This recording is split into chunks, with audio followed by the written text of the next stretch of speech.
I'm Hemant Mehta. This is Jessica Blumke. And you're listening to the podcast for FriendlyAtheist.com. Jessica recently attended the Amazing Meeting, a skeptics conference in Las Vegas, where she had the chance to talk to a number of amazing people. For this episode, I sat down with philosopher and writer Dennett, and we spoke about the term atheist and its alternatives, his latest project called Caught in the Pulpit, which is about preachers who no longer believe in what they preach, and the culture of Americans who prefer to stay put as opposed to travel around the country or world. Welcome to the Friendly Atheist podcast. This is Jessica Blumke. I'm sitting here today with Dan Dennett. I would like to give your credentials. Well, I'm a professor at Tufts. I've written a lot of books, including Breaking the Spell, and more recently on this topic with Linda Lascola. We published a book called Caught in the Pulpit, Leaving Belief Behind, about her wonderful confidential interviews with closeted, non-believing clergy who still have churches, congregations, they're still in the ministry, but they no longer believe what their congregations expect them to believe. And they're very interesting people. It's a very moving story, actually. And I think a lot of our listeners will probably recognize you as one of the four horsemen of the atheist movement. So-called, yes. Do you like that term? I don't mind. I'm glad to be a part of it. I think there's other atheists who wish they were in the charmed circle and probably deserve just as much or more than I do, but I'm proud to be one of them. So I'd like to talk a little bit about just kind of the term atheist. Last night, we're here at TAM, which I did not say in the intro. We're here at TAM 2014. And I've been trying to find people to come on the podcast. And actually last night, I approached a couple of people who are fairly prominent, that a lot of people recognize their name, both of whom declined, saying they didn't want to be associated with the term atheist. Oh, really? Well, okay. Do you have any thoughts? Has that been something that... Well, I was the American spokesperson, not the coiner, but the American spokesperson for the term bright, that was coined by two retired California school teachers, science teachers, as a better term for humanist, atheist, freethinker, agnostic for that matter. They reasoned, I thought quite compellingly, that the term homosexual is a very bad, has very many bad connotations. Gay was a brilliant political stroke. It was a term that already had a meaning, and a very positive meaning, and it was simply hijacked. Right. And so they said, let's hijack the term bright for us. And it didn't catch on. Actually, the Brights movement is still going and going strong. They have lots of members all over the world. But it has not become, it has not spread, it hasn't gone viral. The number of people who will call themselves Brights is in the tens, maybe hundreds of thousands, but not millions. The idea that the term atheist has a lot of bad connotations for obvious reasons, largely because the theist community keeps it that way. Right. I myself have no hesitation to say I'm an atheist, and I would rather take the sting off the term and say, "Oh, of course I'm an atheist."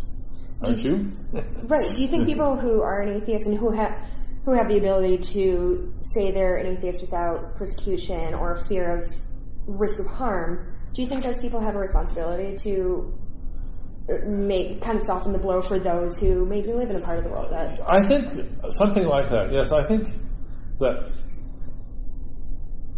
if you do a few experiments by simply, if you're one of those atheists who just keeps it to yourself, do a few experiments and find half a dozen times in the next month when you just casually let it drop that you're an atheist. Don't make a big deal of it. Don't proselytize. Just, atheists like me don't. And see what effect it has. I found that people they respect it, and if they themselves are one of you, and they very often are, they're thrilled. Yeah. I say, oh, me too, yeah. me too. And I think atheists have no idea what their numbers are. And non-atheists have no idea. They don't realize how many of their acquaintances, some of your best friends are atheists. Your doctor may be an atheist. Your children's teachers may be atheists. You know, the nice policeman down the corner, he may be an atheist. And it's good for people to realize that. Yeah. Do you think, so obviously we're sort of shifting, there's clearly more people who either self-identify as an atheist or simply fail to identify as any, any particular religion. Do you think, how far do you think that's going to slide? Do you think we're going to get to a majority point at some day? Well, we have some good examples. Europe has already tipped over that mark quite easily, and they wonder why it's taking us so long. Right. I think the level of animosity against atheists in this country is still so high that it'll take a while. People say, how long do you think before we have an atheist president? I say, oh, you've had lots of atheist presidents. They just haven't been willing to admit it, because then they wouldn't have been president. But I think the day of a self-avowed atheist president, I hope to live to see that day. Yeah. And once that happens, the dam will be broken. Do you think the strengthening of the atheist movement has also kind of served to galvanize the more religious who, I don't know, feel threatened by our Well, they existence? certainly do feel threatened, but they were already galvanized. Yeah. And we're just the latest wave in the tidal wave of difficulties that they're having. I think they're all running desperately now. What is it about the UN? Like you mentioned, Europe is becoming more and more secular. You know, and despite the fact that some places like England have a national religion, whereas the U.S. doesn't. But well, some people think that having a state religion is actually the royal road to atheism. Rodney Stark and his colleagues argue that the sure way to kill religion is to nationalize it, because then it becomes a sort of civil service job, and it's filled with people who this is a very sort of right-wing economic view that says free market for religion keeps the religions on their toes and fosters competition. Now, there's probably something to what he says. I'm not convinced that he's right, but I'm sure he's partly right.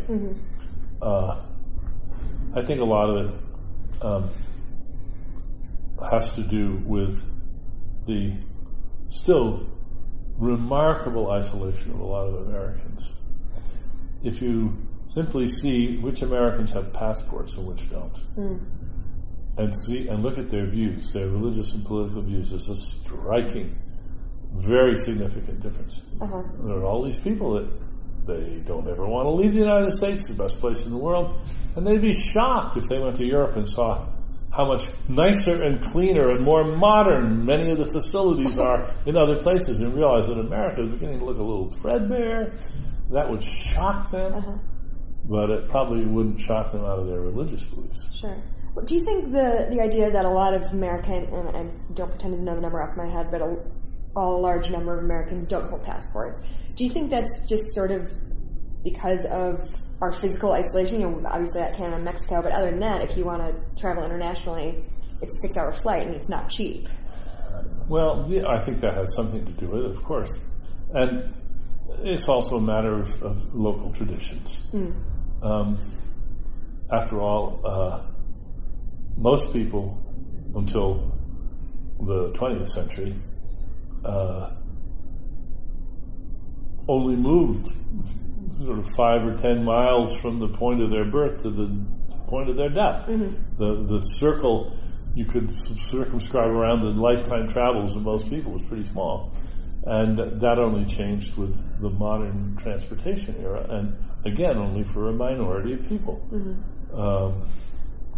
I had a dear neighbor, now deceased, in Maine, who I asked him what traveling he'd ever done.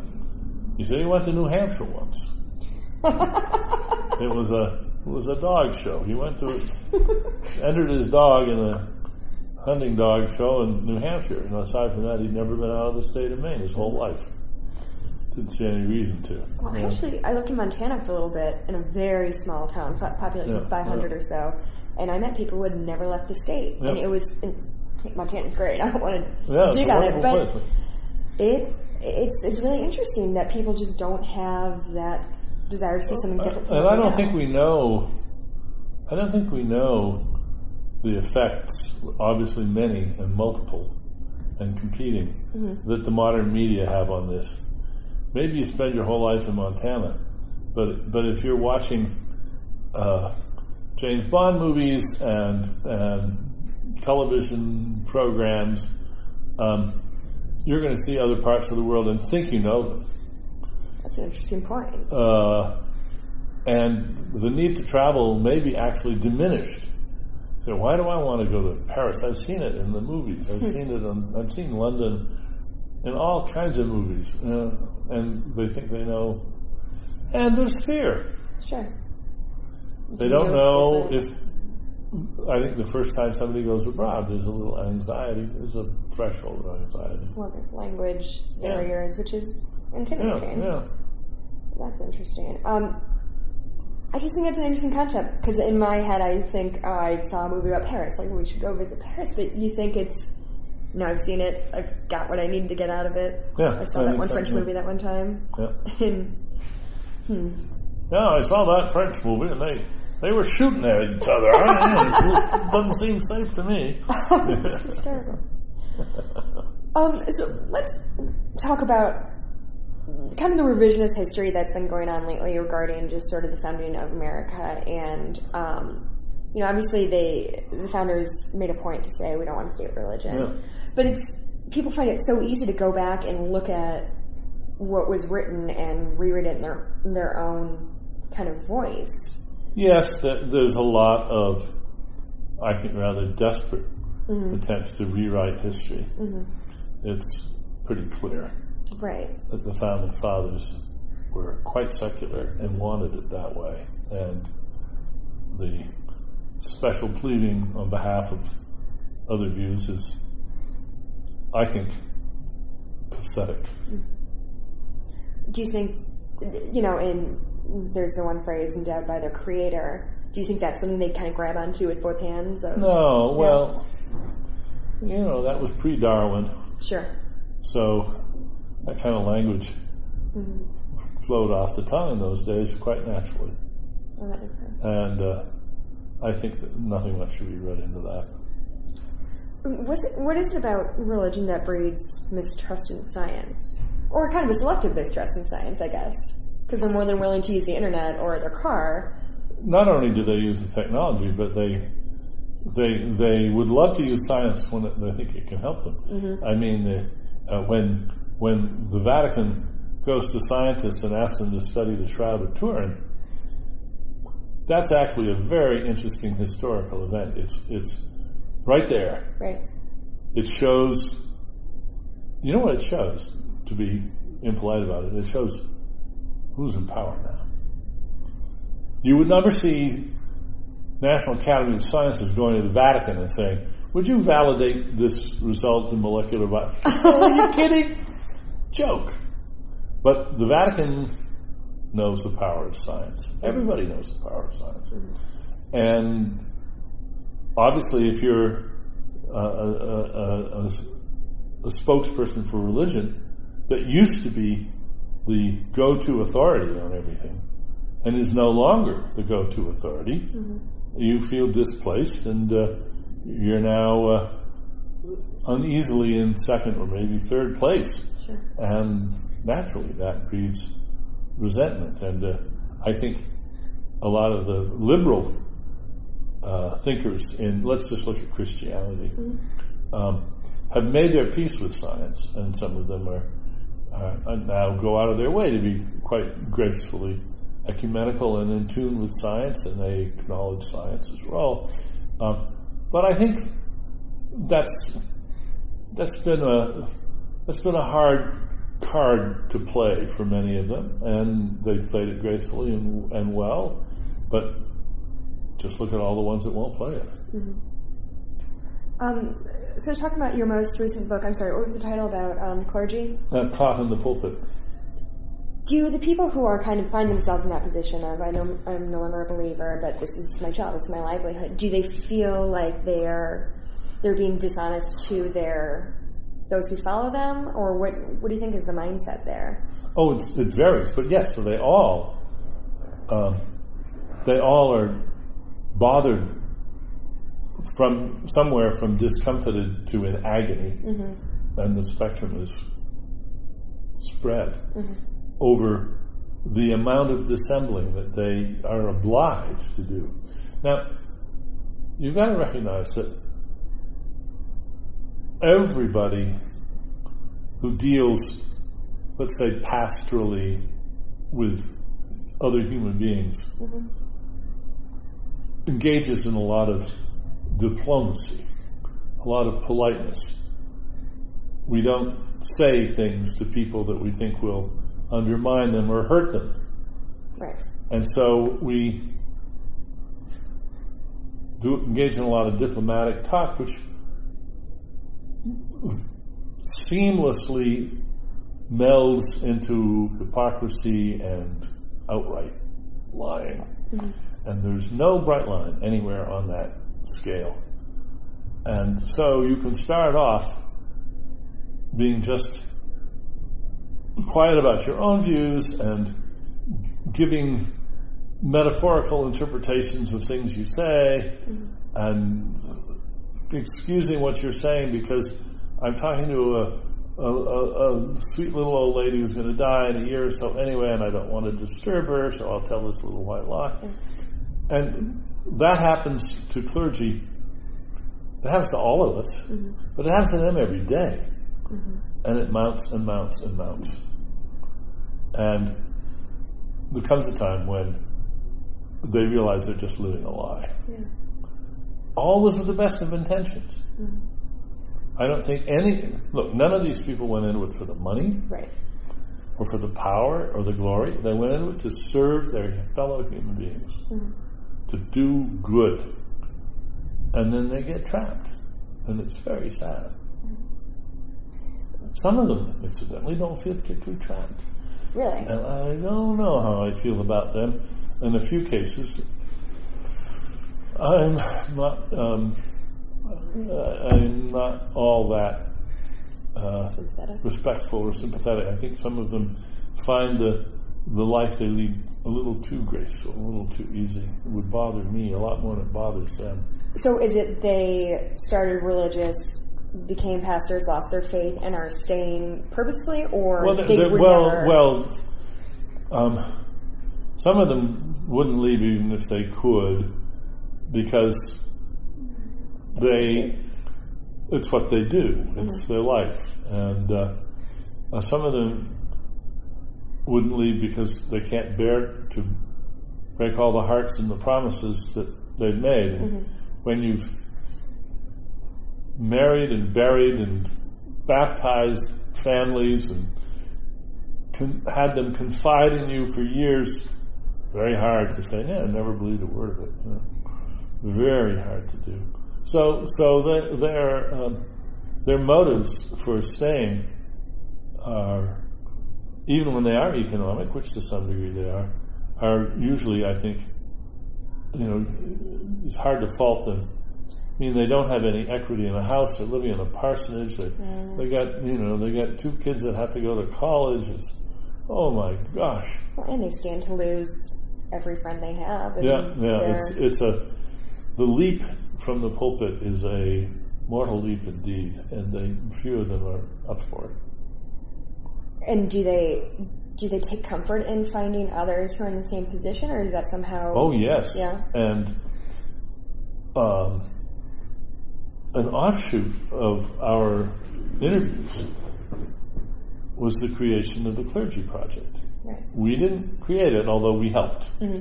Linda and I, and Linda's helped more than I had, but I had discussed this sort of thing with Richard Dawkins in the past. Mm-hmm.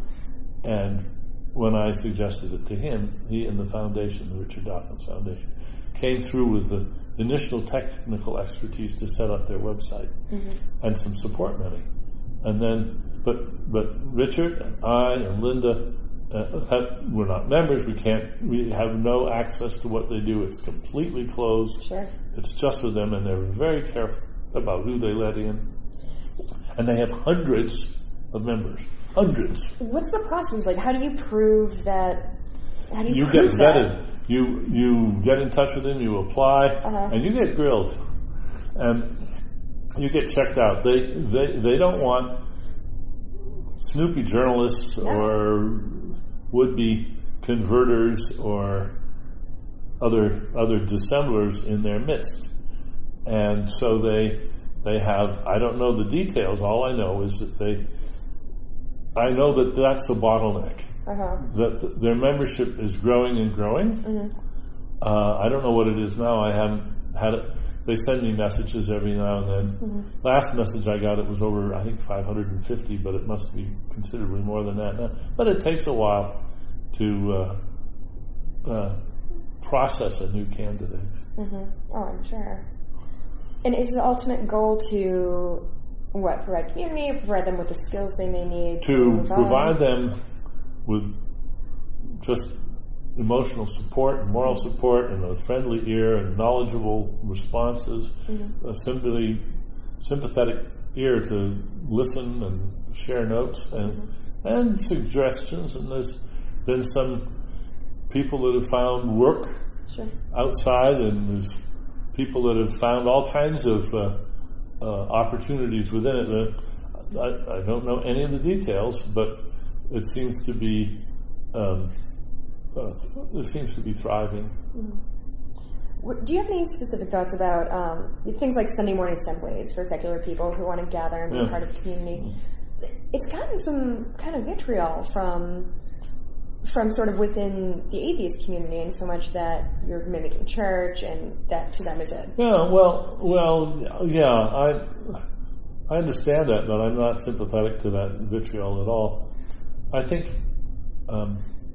some people love music and ceremony, and they love the old songs, and maybe they love the smell of incense. And if they treat it as a kind of theater, I think that's fine. In fact, I got a lot of vitriolic response to a suggestion that I made.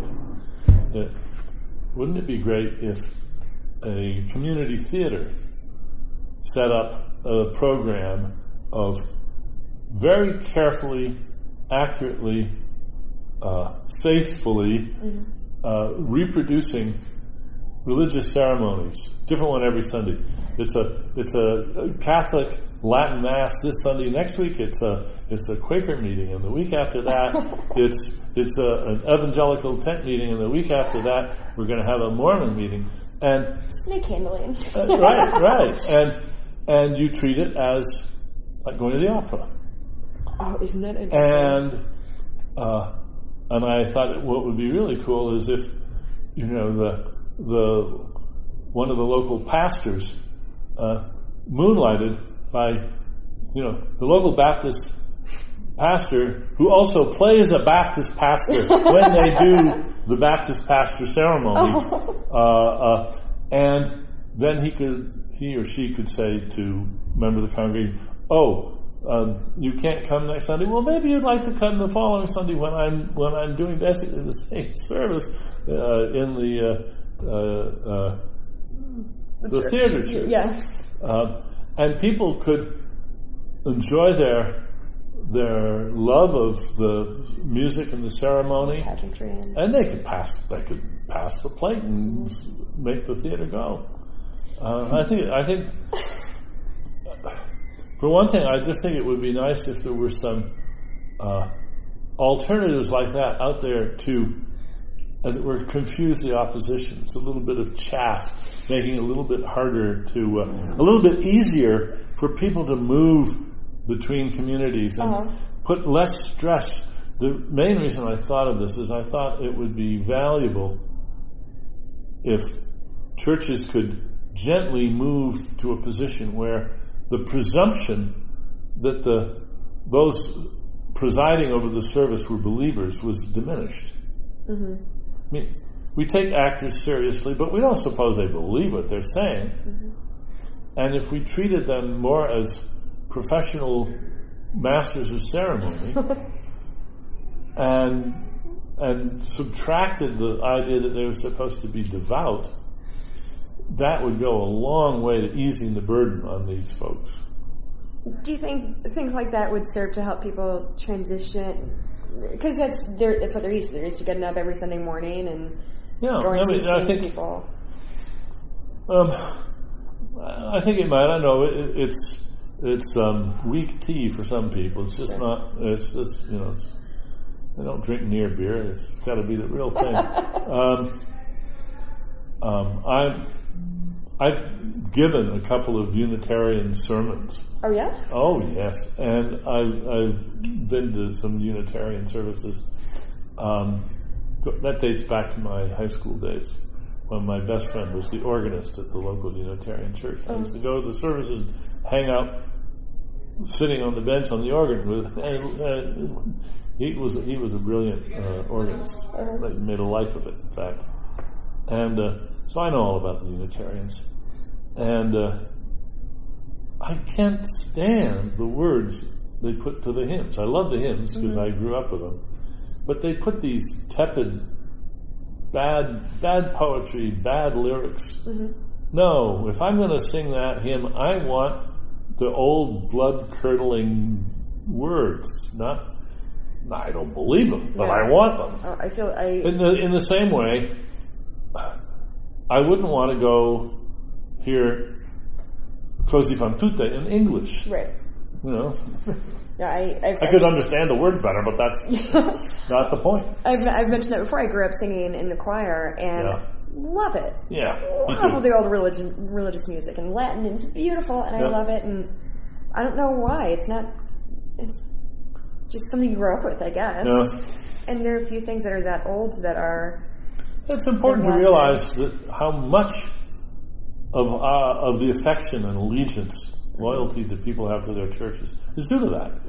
The churches have, after all, been designed over several millennia to get their clutches into the hearts of the congregation, and for good reason. And we can learn a lot from churches about how to instill community spirit, joy, and break down the egotism of most of daily life. I think there's a lot to learn about that. And I think I find it interesting that people are so against mimicking churches, because people do crave community. That's fundamental. That's what we all look for. That's why people come to places like this, to TAM, because they want to be surrounded by people they agree with. Look, why do we have commencement services at universities? Right. Why do we have funerals, weddings? Ceremony's good stuff. Ritual's good. It has a bracing and wonderful and supportive effect on people. Is it okay to not be skeptical about every single thing in your life? Is it okay to kind of take off that hat once in a while and say, I just like this song? Well, I think you can do it without believing. Jonathan Miller, the great British orchestra conductor, opera director, scientist, TV presenter, polymath, he's a friend of mine. And I once he was doing the St. Matthew Passion of Bach at BAM, at Brooklyn Academy of Music. The most moving musical experience maybe of my life, just absolutely thrilling. And of course the music and the words, this is the story of the death and resurrection of Jesus Christ. Jonathan Miller, born a Jew, complete atheist, did that wonderful documentary on the history of atheism. Absolutely brilliant realization of this music. You couldn't do it any better. Didn't believe a word of it, but he loves it. Well, I mean, you read Romeo and Juliet and you cry. You don't believe Romeo and Juliet were real people for a second. I think people absolutely can separate those two things. Well, we are just about at a half hour. Yeah, good time to close up. Yeah, I think so. Thank you so much for your time. You're very welcome. I look forward to seeing your talk shortly. Yeah. Yes, it will be shortly. Indeed. And thank you for joining us. This is Jessica Blimke with the Friendly Atheist Podcast. You can find us at friendlyatheist.com. Thank you so much for joining us, and we'll see you next time. Thanks for listening to the podcast for friendlyatheist.com. Our theme song was written and performed by Brad Chagdis, and thanks to Michael Greif for helping us with on-site recording. If you like what you're hearing, please consider making a contribution at patreon.com/Hemant. That's He-Man T. We appreciate your support. I'm Hemant Mehta. And I'm Jessica Blimke. We hope you join us next time.